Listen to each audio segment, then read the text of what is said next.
I will be still an instant and go home. He wants us to do that often today, to be still an instant and go home. I'm Miracle Willie, forgiveness teacher from the Ozarks, here on Lesson 182 in A Course in Miracles, workbook for students. We are here on Sunday, June the 30th of 2024.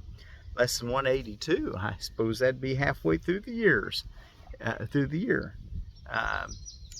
Blink 182 day, they call it.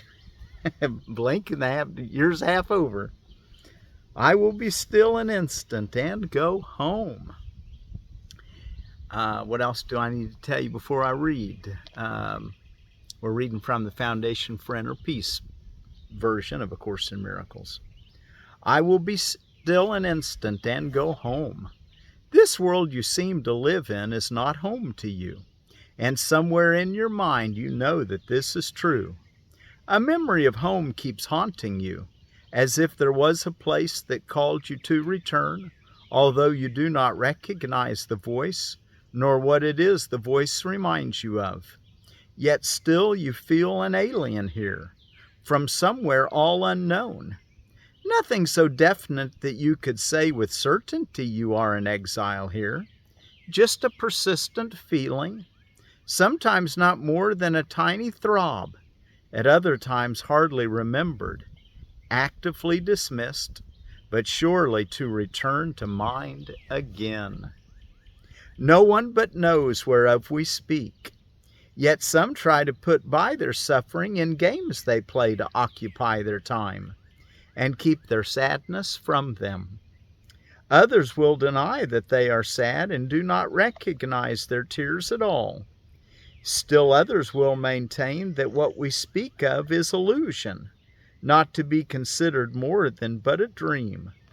Yet who in simple honesty, without defensiveness and without self-deception, would deny he understands the words we speak? We speak today for everyone who walks this world, for he is not at home. He goes uncertainly about in endless search, seeking in darkness what he cannot find, not recognizing what it is he seeks. 1,000 homes he makes, yet none contents his restless mind. He does not understand he builds in vain. The home he seeks cannot be made by him. There is no substitute for heaven. All he ever made was hell. Perhaps you think it is your childhood home that you would find again. The childhood of your body and its place of shelter are a memory, now so distorted that you merely hold a picture of a past that never happened. Yet there is a child in you who seeks his father's house and knows that he is alien here. This childhood is eternal, with an innocence that will endure forever. Where this child shall go is holy ground. Where this child shall go is holy ground. It is his holiness that lights up heaven, and that brings to earth the pure reflection of the light above, whereon are earth and heaven joined as one. Reminds me of there when Jesus said, unless you become like a little child, you'll not enter the kingdom of heaven. He wants us to join up with that little child in us that just trusts his Father, that knows no defenses, hadn't learned them, doesn't need them. It is this child in you your Father knows as his own son. It is this child who knows his Father. He desires to go home so deeply, so unceasingly, his voice cries unto you to let him rest a while. He does not ask for more than just a few instants of respite or respite. He does not ask for more than just a few instants of respite, just an interval in which he can return to breathe again the holy air that fills his Father's house. But we need to breathe that holy breath, that holy air that fills our Father's house. You are his home as well. He will return, but give him just a little time to be himself within the peace that is his home, resting in silence, and in peace and love. This child needs your protection. He's far from home. He is so little that he seems so easily shut out. His tiny voice so readily obscured, his call for help almost unheard amid the grating sounds and harsh and rasping noises of the world. Yet does he know that in you still abides his sure protection. You will fail him not. He will go home, and you along with him. This child is your defenselessness. This child is your defenselessness, your strength. When you don't try to defend yourself, you're basically trusting the unseen hand to protect and guide you. And that's the child that we want to, that knows our Father. This child is your defenselessness, your strength. He trusts in you. He came because he knew you would not fail. He whispers of his home unceasingly to you, for he would bring you back with him, that he himself might stay and not return again where he does not belong, and where he lives an outcast in a world of alien thoughts. His patience has no limits. He will wait until you hear his gentle voice within you, calling you to let him go in peace along with you, to where he is at home, and you with him. When you are still an instant, when the world recedes from you, when valueless ideas cease to have value in your restless mind, then will you hear his voice. So poignantly he calls to you that you will not resist him longer. Poignantly, in a way that evokes a keen sense of sadness or regret. He just wants to go home. Oh, come on, let's go home. Poignantly. So poignantly he calls to you that we will not resist him longer. In that instant he will take you to his home, and you will stay with him in perfect stillness, silent and at peace, beyond all words, untouched by fear and doubt, sublimely certain that you are at home.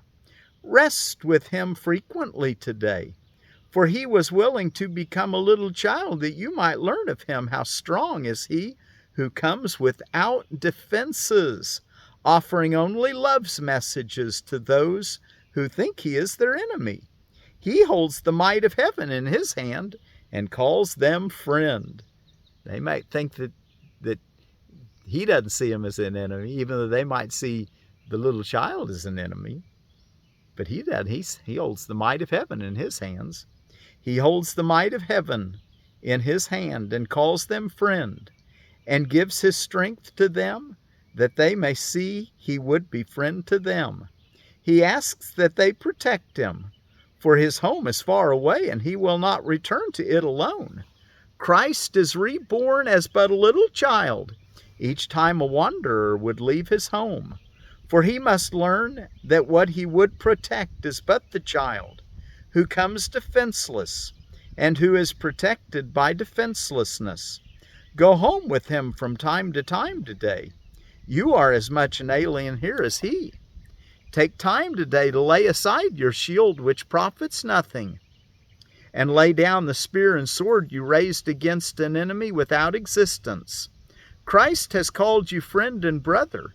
He has even come to ask your help in letting him go home today, completed and completely. He has come as does a little child who must beseech his Father for protection and for love. He rules the universe, and yet he asks unceasingly that you return with him and take illusions as your gods no more. You have not lost your innocence. It is for this you learn. This is your heart's desire. This is the voice you hear, and this the call which cannot be denied. The Holy Child remains with you. His home is yours. Today he gives you his defenselessness, and you accept it in exchange for all the toys of battle you have made. And now the way is open, and the journey has an end in sight at last. Be still an instant and go home with him, and be at peace a while.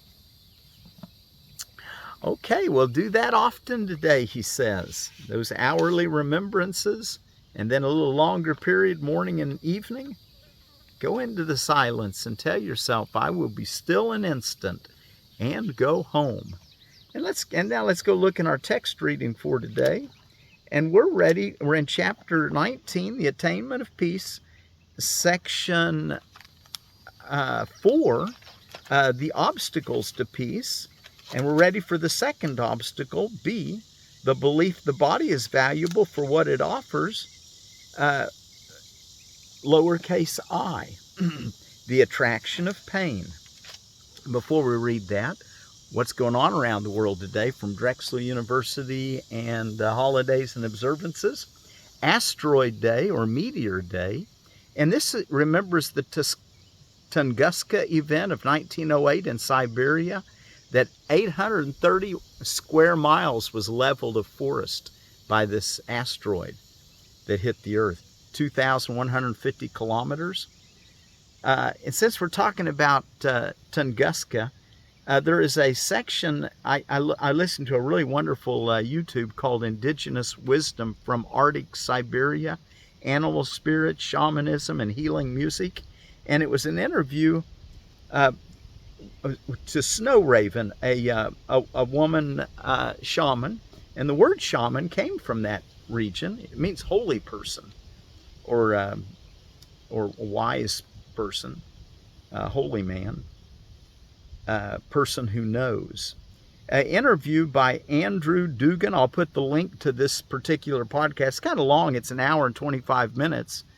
But in it, she tells the word, she didn't use the word for peace, but she used the word for thanks. And it's one of the higher levels of consciousness that the shamans reach. And she talked about how that there's even a highest level elders that commune with the unseen world of the ETs, the 12th level, she called it. Anyway, Snow Raven, wonderful, wonderful podcast. She does some wonderful songs and animal sounds that helps her to transcend the body identification that we all could use. In there, anyway, the word that she used is Maktel. Maktel is the word for Thanksgiving. So we're going to close with the word Maktel instead of peace, Thanksgiving. We might use the word mir since it's in Russia. The Russian word for peace is mir or Maktel. Thank you for joining me. Appreciation in the Yakta language. And Andre, who is the interviewer, said that if you considered 46 years to be, 1 year for every billion, or if 4.6 billion years, which we think that the Earth has been here for that long, 46 years, if you took an equivalent of 46 years to equal 4.6 billion years, then humans have only been on the Earth for 4 hours. And the Industrial Revolution, which has killed already 50% of the species on the planet, has only lasted 1 minute. Isn't that amazing?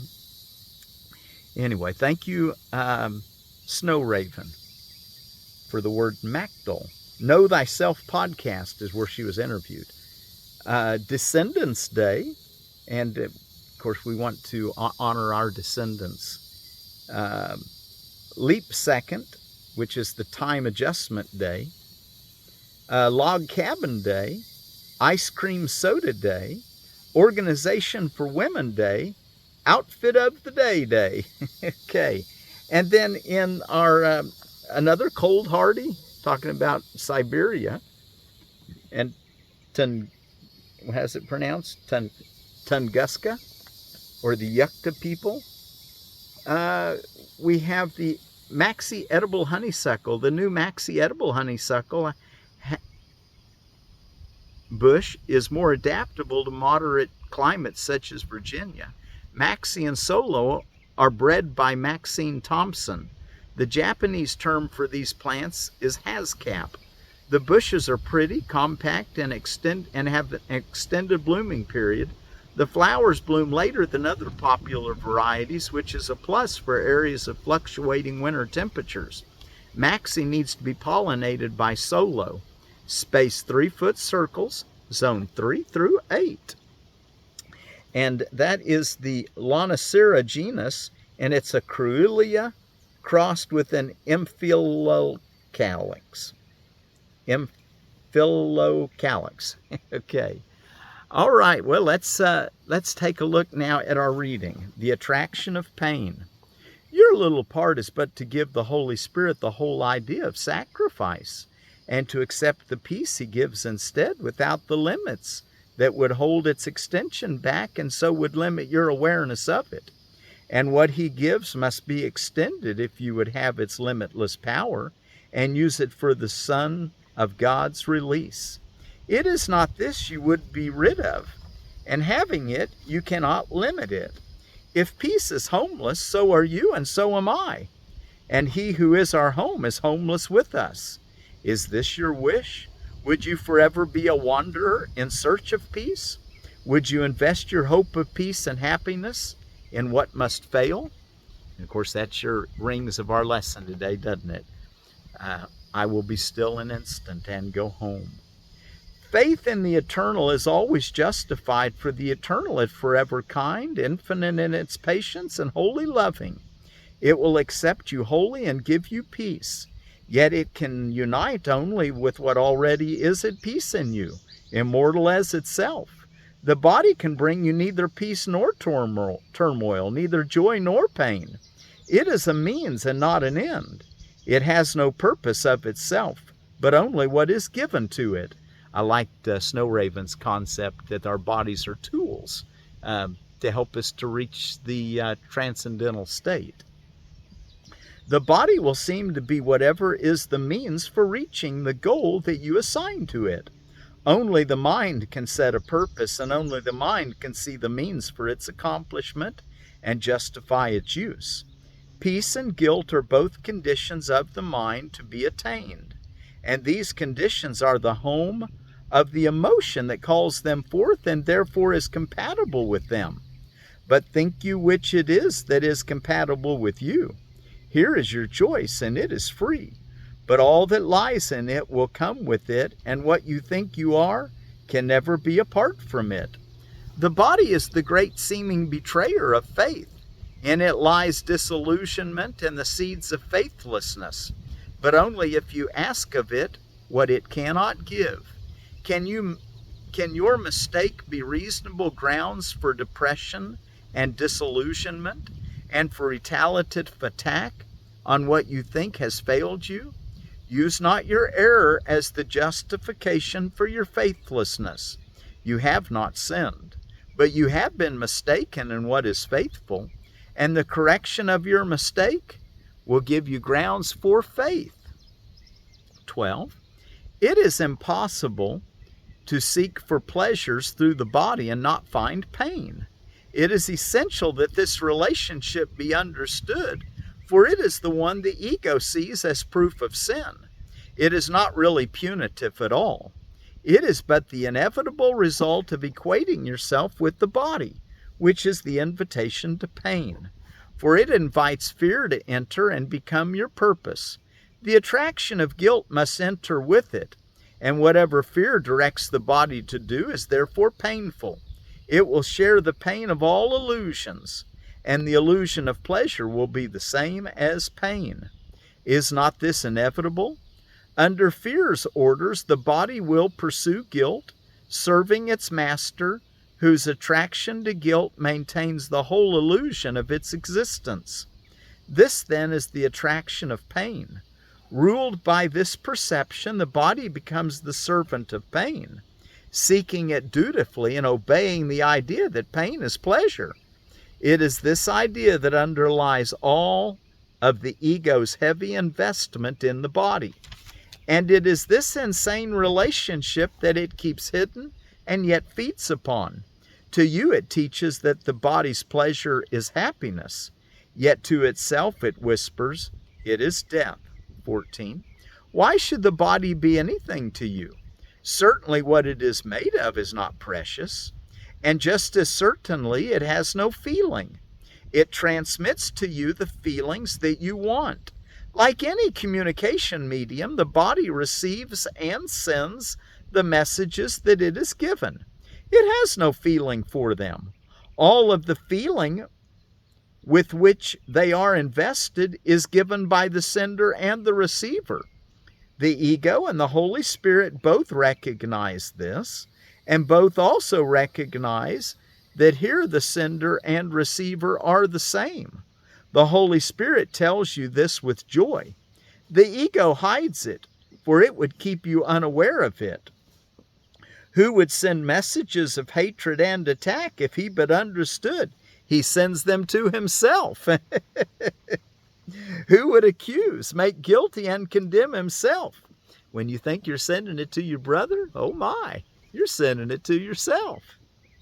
Paragraph 15. The ego's messages are always sent away from you in the belief that for your message of attack and guilt will someone other than yourself suffer. And even if you suffer, yet someone else will suffer more. The great deceiver recognizes that this is not so, but as the enemy of peace, it urges you to send out all your messages of hate and free yourself. And to convince you this is possible, it bids the body search for pain in attack upon another, calling it pleasure, and offering it to you as freedom from attack. Oh, the upside-down world the ego makes. 16. Hear not its madness, and believe not the impossible is true. Forget not that the ego has dedicated the body to the goal of sin, and places in it all its faith that this can be accomplished. Its sad disciples chant the body's praise continually, in solemn celebration of the ego's rule. Not one but must believe that yielding to the attraction of guilt is the escape from pain. Not one but must regard the body as himself, without which he would die, and yet within which is his death equally inevitable. And the last paragraph, 17, finishes this section. It is not given to the ego's disciples to realize that they have dedicated themselves to death. Freedom is offered them, but they have not accepted it. And what is offered must also be received, to be truly given. For the Holy Spirit, too, is a communication medium, receiving from the Father and offering his messages unto the Son. Like the ego, the Holy Spirit is both the sender and the receiver. For what is sent through him returns to him, seeking itself along the way and finding what it seeks. So does the ego find the death it seeks, returning it to you. Okay, well, we want to ask that defenseless little child in us to lead us home today. I will be still an instant and go home. Do your 2 longer practice periods, morning and evening, and at least once an hour today. Say, I will be still an instant and go home.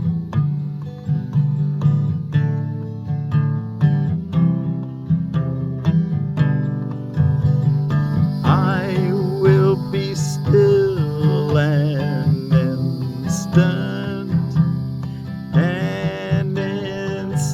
and go home.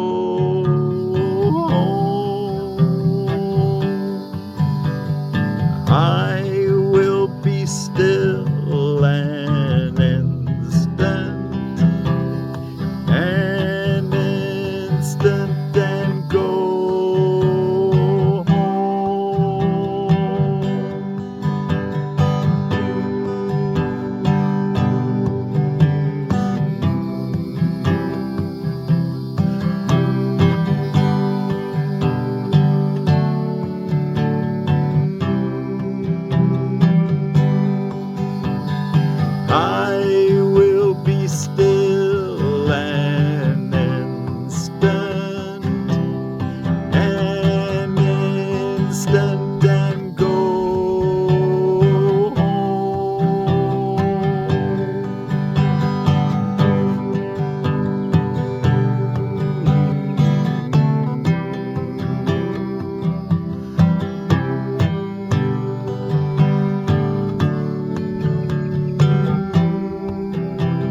And in honor of the Yukta people of Siberia, thank you for joining me, Maktel. And our word for peace, we'll try to go ahead and go with mirror since I couldn't find the Yukta word for peace. Maybe Snow Raven will send it to me if she hears this video.